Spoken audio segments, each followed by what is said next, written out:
Ei, gente, no TV Cidadania vamos falar sobre o lanche da merenda escolar do seu filho.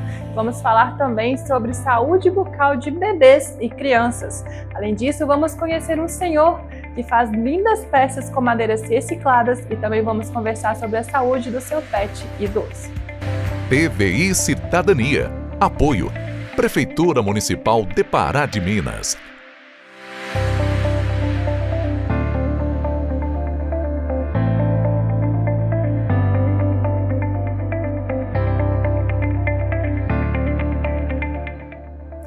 Ei, gente, as aulas voltaram e o momento de preparar o lanche para o seu filho pode ser um desafio, né? Mas calma que nesse bloco vamos ter super dicas de uma nutricionista materno-infantil. E claro, depois de uma boa alimentação é essencial escovar os dentes. Vamos conversar também sobre a saúde bucal de bebês e crianças. E a gente sabe, né, o quanto é importante cuidar da saúde, da higiene bucal desde os primeiros dias de vida, para ter uma longa vida, né, com dentes saudáveis, com a boca saudável. E para falar sobre isso, eu vou conversar hoje com a Vanessa Oliveira, que é ortodontista. Vanessa, tudo bem? Bem-vinda à Cidadania. Tudo bem, Tessa, muito obrigada. Para começar assim, logo no nascimento mesmo, como que a mãe, né, o pai, o responsável, pode cuidar da higiene bucal do bebê? Sim, os bebês precisam já de avaliações odontológicas, né? Às vezes isso é meio assustador, imagina se só quando tiver dentes. Não, desde pequenininho as crianças devem ser higienizadas. A mamadeira, até o aleitamento materno, se ficar resíduo dentro da boca, pode haver fermentação daquele leite. A fermentação produz ácido e pode ter alguma lesão de mucosa. Então, desde pequenininho, o que se aconselha é que a mãe passe uma gaze, uma pontinha de fralda limpinha, embebida em água filtrada, às vezes não tem muito recurso, pode ser feita limpando, passando o dedinho dentro da boca da criança para higienizar, né? Essas crianças ainda não tomam água, às vezes, não é só aleitamento exclusivo, mas a higienização deve ser feita. E essa água, ela precisa ter uma temperatura adequada, ou pode ser in natura mesmo? Cada um conhece o seu bebê, já vai tendo essa noção. A temperatura pode ser natural ou às vezes um pouquinho morninha se aquilo estiver incomodando a criança. A partir do primeiro dentinho, às vezes ainda não é possível colocar a escova na boquinha da criança e normalmente são os dentinhos da frente. Então a mãe vai com a gaze ainda consegue limpar, mas já é bom começar a introduzir uma escovinha pequena, macia, que seja, geralmente elas são bonitinhas e lúdicas, né? Para a criança já ter, se acostumar a ter alguém lidando com a cavidade oral dela. Né? Isso a gente chama de condicionamento psicológico, porque às vezes a criança, a gente tem que entender muito isso, se deixar delegar para só 5, 6 anos, na hora que tiver todos os dentes, às vezes problemas já se instalaram. E outra coisa que acontece é que a criança, na hora que está aprendendo a andar, esse mundo é perigoso. Ela pode cair e ter um trauma. E aí ela tem que correr para o dentista. Se ela tem já o hábito, ela aceita alguém trabalhar na boca dela, que é a mãe, ela pode aceitar o profissional com mais facilidade e menos sofrimento. Porque às vezes naquele momento do trauma, da urgência, tem que ser feita alguma intervenção. Né? Então, além da higienização, isso também é um condicionamento psicológico para futuras intervenções se forem necessárias. Então a gente vai caminhando aí ao longo da vida, né? Sim. Já temos todos os dentes na boca da criança. Você tinha falado já escova macia, continua a escova macia. Quais produtos podem ser utilizados na criança? Aí a gente está na primeira infância, temos todos os dentes de leite, né? Que são 10 embaixo, 10 em cima, todos nasceram por volta dos 3, 3,5. Essa dentição já está se formando, continua com a escovinha pequena, macia e pasta de dente. Existe, às vezes, alguma divergência em relação a ter flúor ou não ter flúor na pasta. Mas o fato é que pouquíssima pasta de dente, é um grãozinho de arroz quebrado. Por quê? O que é eficiente é a ação mecânica da escova, escovar, desenhar a bolinha, ir lá atrás, em cima, embaixo. E nesse momento a mãe ainda tem que estar auxiliando, né? A gente aconselha que as mães às vezes acariciem a criança, coloquem a cabecinha assim, escove a boca dela como se estivesse escovando a própria boca, porque é mais fácil do que de frente, porque pode incomodar, pode machucar. Então, quando ela faz o mesmo movimento que ela faz na boca dela, é fácil de repetir. Pouquíssimo flúor, escovinha pequena e já introduziu o hábito do fio dental, né? A gente tem o fio dental normal e tem o fio dental pequenininho, que é uma foicezinha, que vem só um pedacinho, não é muito ideal, porque você tira às vezes a sujeirinha de um lugar e já passa ele sujo no outro. Mas para a mãe que tem que ajudar a criança, é às vezes alternativo.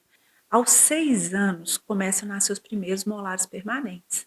São dentes que nascem atrás desses 10 dentes de leite, 10 embaixo, 10 em cima. Então são mais 4, né? E aí é muito importante, esse dente ele é muito importante, porque tem pessoas que ainda acham que ele é de leite. Ele não trocou, ele só nasceu. Ele não é um dente substituto. Ele nasce, ele é primário, não é troca. Então, às vezes está trocando aqui na frente, todo mundo olha para esses e esse lá atrás, num cantinho difícil de limpar, começa a nascer, não limpa, ele é muito irregular, às vezes fica acúmulo de alimento ali, ele começa a se estragar. Então, grande parte da população não tem esse primeiro molar, porque um dia lá no passado foi extraído, porque juravam que era de leite, e ele nasceu aos 6, aos 8 estava estragado, às vezes aos 12 a pessoa já não tinha ele mais em boca, porque a solução que foi dada, estou falando há mais tempo, era a extração, né? Então, importante isso, aos 6 anos de idade a gente tem um primeiro molar permanente. E nessa idade, quem ainda não foi no dentista já poderia ter ido antes, né? Mas quem não foi ao dentista deveria quase que obrigatoriamente ser assim, material escolar e primeira visita, fazer essa avaliação. E inclusive uma avaliação ortodôntica, porque aí a gente faz uma radiografia que chama panorâmica, que ela dá para ver todos os dentes que nasceram e os que não nasceram ainda. Se a quantidade de dentes está vindo no número exato, porque existem anomalias, variação de número, tem pessoas que têm dentes a mais, dentes a menos. Se esses dentes estão vindo em posição adequada e se eles têm espaço para nascer. Muitas crianças têm dificuldade de crescimento e essa primeira infância é super importante. Então, a gente entra com aparelhos ortopédicos para ajudar o crescimento e, às vezes, em conjunto com o otorrino. Criança que tem dificuldade de respiração, cresce pouco essa região superior. E os dentes todos estão lá dentro, estão todos aqui em formação. Se não há crescimento ósseo, não há espaço para esses dentes erupcionarem.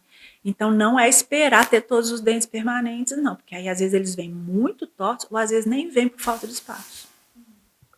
E você comentou também que às vezes é preciso já colocar um aparelho ortodôntico, né? Nesses casos, então, que além da escovação do dente, da limpeza com fio dental, ainda tem que limpar o aparelho de uma forma mais cuidadosa e os removíveis também têm que ser higienizados de forma correta, né? Crianças muito pequenas, a gente coloca aparelhos ortopédicos, ele tem intenção de crescimento com a finalidade de depois permitir o nascimento dos dentes.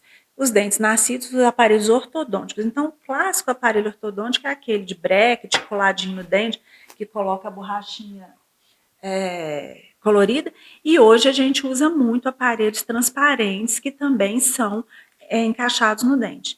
A vantagem, esse aqui tem que ter realmente uma escovação mais cuidadosa e mais criteriosa. E esse aqui, a vantagem é que a escovação, a limpeza do aparelho é feita fora da boca. E alguns aparelhos removíveis também que criança usa, jovem, adolescente e até adulto, sim, a gente passa as orientações para o paciente utilizar uma escova diferente para ele, higienizar melhor, porque do mesmo jeito que a gente tem às vezes tártaro que se acumula na boca por falta de higienização, no aparelho também, se ele ficar sujo, ele vai ter tártaro no aparelho. Tem que fazer uma limpeza da boca e do aparelho, para a gente não, né, não adianta limpar a boca e depois colocar o aparelho sujo. A gente acabou avançando aí para a adolescência também, que usa esses aparelhos, né? Mas voltando um pouquinho para a infância, qual que é a idade ideal assim, de começar a deixar a criança escovar os dentes sozinhos, né? Claro que uma supervisão olhando, mas já com a própria mão. A gente fala que é mais ou menos 8 anos, mas esse negócio de idade é muito relativo. Tem crianças mais maduras e crianças que precisam de mais supervisão no futuro. Mais ou menos, então, vamos colocar os 8 anos, pedir que a criança faça a escovação. Olhar para ela e ver se ela está escovando, ok? Mas depois vai lá e confere. Né? E à medida que isso, as consultas no dentista também, a gente vai tendo essa noção. Ó, seu filho está escovando dentes, que é uma gracinha. A mãe fala, fez sozinho, então beleza, pode deixar ele continuar. Ou se ele ainda não está muito condicionado ali, a mãe vai ter que ajudar mais tempo. A gente veio aqui conversar com a Isabela Cansado, que ela é nutricionista materno-infantil. E a gente vai aprender com ela como montar uma lancheira recheada de produtos saudáveis para as crianças voltarem a esse tempo de escola. Isabela, Como montar então essa lancheira para as crianças só com alimentos saudáveis? Quais são as dicas? Bom, como que a gente deve montar uma lancheira? Nós devíamos primeiramente pensar que esse lanche escolar, ele não é qualquer coisa não, eu não posso mandar de lanche para a minha criança qualquer alimento, porque ele contempla 5 dias da semana, que é um grande número, né, esse lanche escolar. Então nós temos que pensar que o quanto mais saudável for esse lanche, melhor para a sua criança. Então pense sempre que esse lanche ele deve ter 3 grupos de alimento. Um carboidrato, que aí vai entrar com as frutas. A fruta, ela pode ser uma fruta in natura, né? Então, tipo uma banana, uma laranja, uma manga, um morango, a fruta que a sua criança tiver, gostar, né? E aí a gente precisa também de uma fonte de proteína e um outro tipo de carboidrato, que ficaria como um lanche principal. Então, por exemplo, eu gosto de enviar uma fruta que seja uma banana, uma manga, uma fruta que for, um carboidrato que seja um pão, um pão de queijo, uma panquequinha, né? Que você pode mandar um pãozinho de batata, né? E a fonte de proteína seria um queijinho, ou seria, por exemplo, um leite que você pode mandar, ou um iogurte, né? Que são dicas interessantes e que também saciam o seu filho. Isabela, geralmente o pessoal, os pais gostam de comprar ali aqueles pacotes de bolacha recheada, né, sucos, algum produto industrializado que seria mais fácil e rápido e mais ágil montar essa lancheira. Tem que tomar cuidado? Tem que tomar muito cuidado, porque é o seguinte, bolacha recheada é açúcar com preço de bolacha recheada. Então, e além que nós temos que levar em conta também que esses alimentos, eles são ultraprocessados. E a nossa nova pirâmide alimentar, ela está falando muito disso, né? Que nós devemos diminuir ao máximo o número desses ultraprocessados na nossa alimentação. Então, por exemplo, ao invés de mandar uma bisnaguinha ou uma bolacha recheada, alguma coisa assim, se atente a, por exemplo, um pãozinho de sal, um pãozinho de batata, porque isso é muito melhor para sua criança, porque isso o bicho come. Se a gente deixar um pão de sal, por exemplo, em cima da mesa por uma semana, com 3 dias ele já vai estar mais ou menos dando bolor. Então, por que que o bicho comeu? Né? Então eu tenho que pensar muito nisso. Se eu deixar uma bolacha recheada ali, nem formiga vai dar, porque a formiga não quer comer esse tanto de ultraprocessados, de conservante, aromatizante, né, de substância química. Então nós devemos levar muito isso em consideração, porque os alimentos industrializados, eles são uma mão na roda, facilita a nossa vida, mas a gente deve se atentar ao que nós estamos dando para as crianças como ultraprocessado, industrializado, que geralmente não são alimentos muito adequados para a saúde delas. E, Isabela, também outra questão. Geralmente nas escolas sempre tem o cardápio, né? As escolas estaduais, municipais, geralmente tem o cardápio que é servido ali aquela merenda muito gostosa, por sinal, que as merendeiras fazem. Esse alimento também, passando pela nutricionista, também é sempre muito bem-vindo. E agora também falando, aproveitando, sobre líquidos. Sobre essa merenda e também líquidos. O que montar, o que agregar ali na lancheira?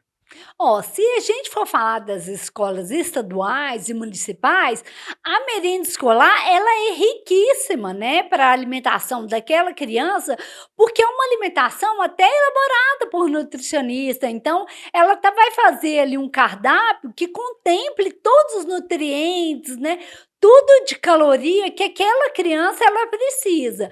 Quando a gente fala na merenda escolar das escolas municipais, estaduais, a gente não deve pensar em levar um outro lanche, porque acaba que fica um valor calórico muito alto. Então, a criança que na escola dela contemple essa alimentação escolar das merendeiras, para que ela faça somente aquela refeição, que não seja levado nada de casa, porque senão vai ficar além do valor calórico consumido. Se a gente for pensar em suco, sempre um suco mais natural, ou se não der para ser natural, que ele seja de polpa, né? Porque com a polpa da fruta eu consigo fazer um suco muito mais fácil, né? E às vezes a gente contempla até a água mesmo. Então, ao invés de levar o suco, levar a água, porque a água a gente precisa de se hidratar. Principalmente as crianças, né? Porque elas correm muito, gastam muita energia, então elas precisam repor essa questão do líquido. Então, isso pode ser ou com a água, uma água de coco, né? Ou um suco natural, né? Que seja feito realmente com a fruta ou com polpa de fruta. São orientações muito importantes, né? Escolhas e cuidados que fazem toda a diferença para a saúde do seu filho. Agora a gente vai para um rápido intervalo e na volta tem mais TV e Cidadania para você.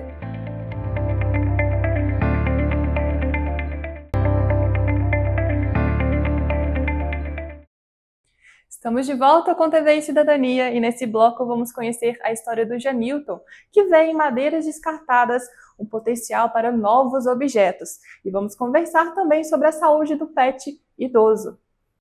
Janilton é motorista de caminhão aposentado e há alguns anos já tem se dedicado a um novo ofício, a marcenaria. Com o hobby, ele exercita a mente e se desafia ao pensar como transformar e construir a peça e ainda colaborar com o meio ambiente, dando uma nova vida a materiais que seriam descartados. A gente sempre fazia alguma coisa por esse mundo, né? E, por exemplo, muitos dos materiais aí, eles seriam levados para cerâmica, para queimar, né?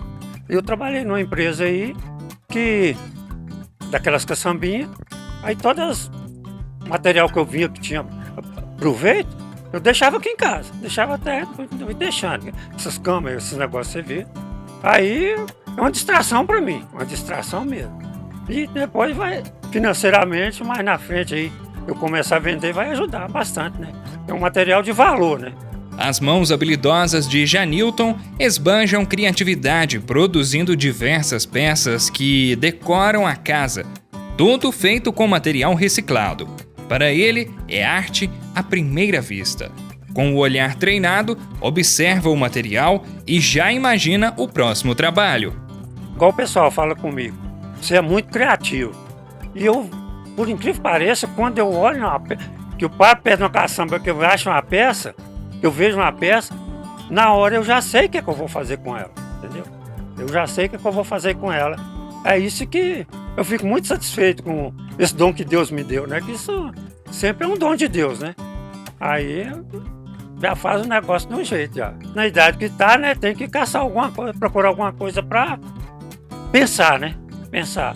Aí acaba sendo ótimo para mim. Para Janilton, cada peça é especial. Além de mobiliar a casa, alguns têm apego sentimental, mas ele já pensa em vender as peças para fazer uma renda extra. Aquele espelho redondo lá vai ser meio difícil, certo? E aquela cama lá, aquela mesa, aquele banco que está lá na garagem lá.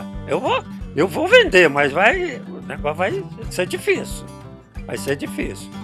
Mas eu vou acabar vendendo mesmo, fazer um troco. E aqui uma frase nunca fez tanto sentido. Aqui, nada se perde, tudo se transforma.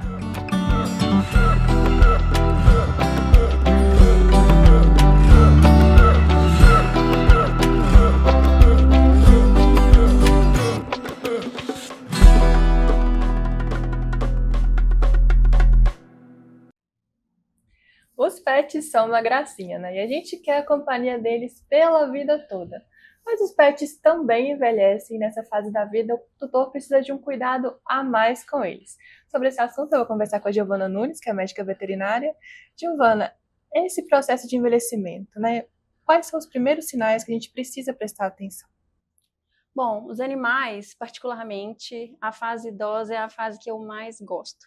Eles ficam mais carinhosos, eles ficam mais quietinhos, gostam mais de dormir, querem mais carinho, procuram lugares mais quentes, né? Mas sinais importantes para a gente perceber que o nosso animalzinho está ficando idoso é, às vezes, apresentar certa dificuldade em se locomover, em enxergar, né? Às vezes enxergar o movimento do próprio tutor, reconhecer as pessoas, o local onde ele fazia xixi, ele começa a perder essa noção, começa a se perder em casa. A gente vê algumas mudanças na rotina do animal e são muito singelas, tá? Isso eu tô falando somente do envelhecimento do animal. Ele pode mudar o apetite dele, ter um apetite maior por proteínas, recusar um pouco a ração. Pode mudar os seus hábitos de limpeza, aqui falando de gatos, né, que se lambem muito, eles podem diminuir essa quantidade, mudar a interação com outros animais também. Às vezes eles ficam mais retraídos, com medo de se machucar. Os idosos também, eles podem apresentar dores, tá, Tércia? Então, muita gente ignora esse fator porque o animalzinho não fala. Mas eles podem apresentar dores articulares e isso se reflete como? Um animalzinho que quer ficar mais tempo dormindo, mais tempo deitado, ou um animalzinho que fica muito inquieto porque ele não encontra uma posição. O animalzinho que troca o dia pela noite, às vezes quer ficar acordado à noite e de dia fica dormindo o dia inteiro. E dor também a gente pode perceber no animalzinho que quando você pega ele, ele chora, ou às vezes ele não quer que você pegue ele no colo, ele reclama. A gente pode perceber dor nesses sinais. No toque também a gente percebe, às vezes diminuir a ingestão de alimento. São alguns sintomas que a gente percebe de que o animalzinho está entrando ali na fase senil, tá? E nessa questão também, né, a gente começa a perceber esses sinais e o tutor pode fazer algumas coisas para amenizar, né, para deixar mais tranquilo, mais confortável a vida dele, né, tanto a questão de alimentação quanto no espaço mesmo. Sim, o tutor ele tem que estar atento a tudo que o animalzinho está passando no dia a dia, na rotina dele, e procurar facilitar. Então, dando alguns exemplos, se o animalzinho está com apetite mais seletivo, procura saber aquilo que o animalzinho quer se alimentar. Né? Quando o animalzinho já está muito velhinho, e ele não consegue, às vezes, nem mastigar a ração, às vezes porque tem menos dentes, né? Às vezes tem alguma doença dentária. O tutor, ele pode perceber essas alterações e se adaptar a rotina, perceber se esse animal precisa de suplementação, né? Para manter um bom score corporal. O tutor tem que perceber se o animalzinho consegue subir onde ele subia antes para dormir, ou se aquele animalzinho está dormindo no chão porque ele não consegue encontrar a caminha dele que fica no alto. O tutor tem que perceber se na casa dele tem espaços que o cão não consegue acessar mais porque ele tem dor ao subir ou descer as escadas. Às vezes o animalzinho acessa, mas com dor. E aí o tutor tem que perceber se é o momento de colocar uma rampa, né, para esse animalzinho. Perceber se o animalzinho tem dor é uma coisa muito importante e levar ele ao veterinário para tentar esse controle, tá? Não é somente a mudança no ambiente. Às vezes é necessário até mesmo analgesia com medicamentos. São várias alterações na rotina do animal e do tutor que devem ser feitas para dar qualidade de vida a esse animal e bem-estar, né? Para que ele tenha uma longevidade, mas com qualidade de vida. Cada sintoma que o animal apresenta tem que ser percebido pelo tutor de forma individual e ser corrigido para que o animal consiga viver bem. E nessa questão também, com o envelhecimento podem vir, né, algumas doenças também. A gente está finalizando já fevereiro, que é um mês que chama atenção para um Alzheimer, né, do animal, mas não é o Alzheimer, né, é só um jeito de se falar. Como que é isso? Essa doença pode aparecer genética, não é? Como que funciona? Bom, a gente chama de Alzheimer canino e Alzheimer felino, mas esse nome é só uma forma de dizer para facilitar para o tutor entender o que o animalzinho está passando. Mas dentro da medicina veterinária, a gente conhece como síndrome da disfunção cognitiva canina ou síndrome da disfunção cognitiva felina, tá? Essa síndrome, ela tem que ser diagnosticada cuidadosamente. Geralmente, o diagnóstico é fechado por um neurologista, porque a síndrome cognitiva canina e felina, ela apresenta sinais de demência. Sinais de demência são sinais de que a parte cognitiva do animal já não está funcionando muito bem. O que é a cognição do animal? É a capacidade de memorizar, de reconhecer, de entender o espaço ao seu redor. Então, às vezes, o animalzinho perde a memória de onde ele fazia xixi sempre, cocô sempre. Ele perde a memória de quem é o tutor dele. Ele para de entender quem são os animais da casa. A percepção de ambiente, às vezes o animalzinho pode acabar entrando num espaço muito pequeno, isso acontece muito, se perdendo, latindo para a porta ou para a parede, ficando preso na parede, tentando entrar pelo lugar errado da porta. Então o animalzinho ele perde um pouco dessa função cognitiva, tá? Então a síndrome da disfunção cognitiva de cães e gatos, ela tendo esses sinais de demência, ela pode ser confundida também com outras doenças. Uhum. Quando o tutor chega no consultório veterinário e ele fala, meu cão está com sinais de demência, ele dá os sinais, né? E o veterinário ele tem que ser cauteloso para perceber se o animal não tem uma doença endócrina, né, por trás disso, se ele não tem uma doença metabólica que leva a sintomas neurológicos, se ele não tem alguma doença por trás, um trauma, uma metástase que pode estar no sistema nervoso. Tudo isso tem que ser identificado para diagnosticar corretamente a síndrome da disfunção cognitiva, tá, Tércia? E aí, depois desse diagnóstico, a gente pode dizer que o animalzinho tem o Alzheimer, né? Uhum. Então tem que fazer, né, uma bateria de exames, vamos dizer assim, para realmente procurar se é realmente, né, a disfunção cognitiva. E a gente tinha conversando também, essa disfunção pode vir de outras doenças, como você falou, endócrina, né, também. Sim. Uma predisposição que Uma a gente tem, predisposição, isso.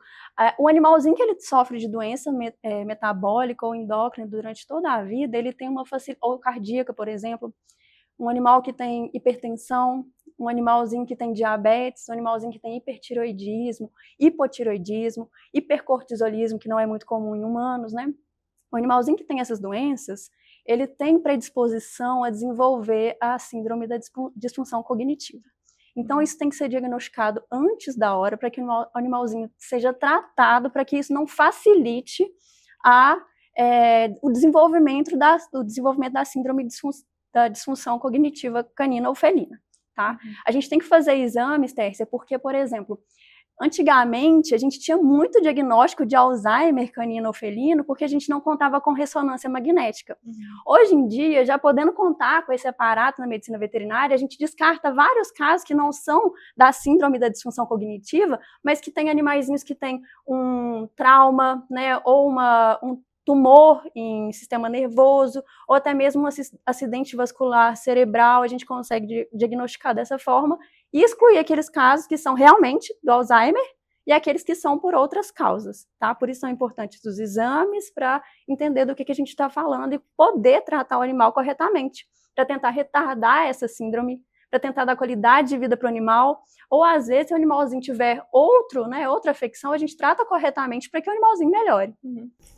E nessa questão também de tentar retardar, né, essa doença, existe alguma coisa que o tutor pode fazer, algum tipo de atividade que ajude na cognição para manter mais ativo o animal? Bom, é importante que o seu animalzinho, você evite que ele passe por estresses durante a vida, tá? Evitar estresses no geral, passear com ele, deixar ele conhecer o mundo, interagir com outros animais se ele gostar, se for da vontade dele. Estimular brincadeiras durante toda a vida, mas muito importante ressaltar que o animalzinho, a partir de certa idade, para animais de grande porte, eles precisam ter uma visita regular ao veterinário, porque o veterinário ele vai perceber a hora que aquele animalzinho precisa ser suplementado, a hora que começa ali a idade senil, para que ele fale para o tutor que ali é a hora de começar uma ração para animais de idade senil. O veterinário consegue orientar o tutor a partir de certa idade, que ali é uma fase dele tomar cuidado com essas degenerações do sistema nervoso. Animaizinhos de menor porte a partir de 8 anos e gatinhos geralmente a partir de 10 anos, porque eles têm uma longevidade maior, tá? E agora você comentou mesmo que um dos sintomas seria o animal ficar mais quietinho, uma coisa nesse sentido, às vezes por não conseguir se localizar no espaço direito, né? Agora, os animais que já têm uma tendência, desde filhotinho, desde mais novo, já ficar mais quietinho, tem que ter uma atenção maior ainda em cima deles, né? Claro, acho que é importante ressaltar que o comportamento do animal ele muda, tá? Você vai perceber alguma modificação no comportamento do animal. Aquele que é mais quietinho, ele pode ficar mais quietinho ou ele pode ficar desorientado, Tércia, ele pode ficar inquieto, tá? Eles podem andar em círculos, tá? Podem andar em círculos sem parar, sem ser para fazer xixi ou cocô, porque nesse momento eles ficam andando em círculos, mas começa a ficar durante o dia. Podem começar a uivar à noite, vocalizar, gatinhos vocalizando muito, ele vai mudar o comportamento. Trocar o dia pela noite é importante também de perceber se esse animalzinho está ficando o dia inteiro dormindo, mas à noite ele fica acordado, andando pela casa, às vezes andando em círculos, ficando preso, fazendo xixi fora do lugar, ou às vezes com incontinência, não só fazer xixi fora do lugar, às vezes incontinente mesmo, não consegue perceber onde ele está urinando. Então, são vários comportamentos que a gente pode observar, além do fator de se ele fica quietinho, se ele dorme muito, tem outros comportamentos que vão mudar também, devem ser observados. Tá certo, Giovana. Muito obrigada Eu que pelas agradeço. informações, pela disponibilidade. E é isso aí, pessoal. Sempre prestar muita atenção no comportamento do seu animalzinho, estar sempre em contato com o veterinário de confiança para que dá tudo certo. É muito bonito ver, né, como o olhar do artista pode mesmo transformar os objetos. E você prestou atenção na outra conversa também? Dicas importantíssimas para você cuidar do seu pet, principalmente quando ele estiver ficando mais idoso, né? E o TVI Cidadania vai ficando por aqui. Se você tiver sugestão de assunto, manda pra gente no 3231-6363. E eu te vejo na próxima. Tchauzinho! TVI Cidadania. Apoio Prefeitura Municipal de Pará de Minas.